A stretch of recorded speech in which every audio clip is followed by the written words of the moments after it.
আল্লাহর মতো আপন কেউ নাই, এখনো নাই, পিছনেও ছিল না, সামনেও থাকবে না। যিনি নিঃস্বার্থ আমার আপন তিনি আমার আল্লাহ।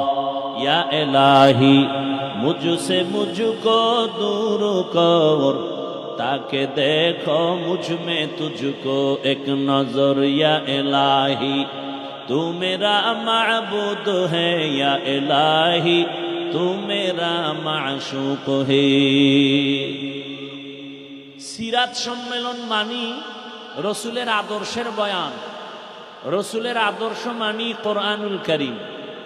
টোটাল কোরআন রসুলের সিরাত, কোরআনের যত আলোচনা হবে সব সিরাতের আলোচনা। কারণ এ বিষয়ে উলামায়ে হযরত তথ্যবহুল আলোচনা করেছেন।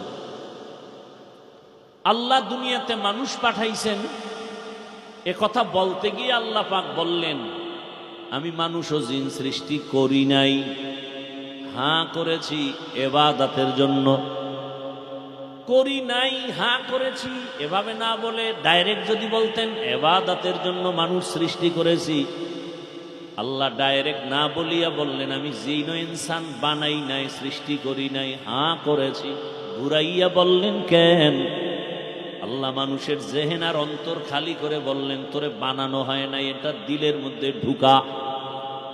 ঢুকানোর পরে এবার একটা কথা অন্তরে জমা করো, আল্লাহ তোমাকে বানাইছেন জীবনে একটা কাজের জন্য, তোমার আর কোনো কাজ নাই।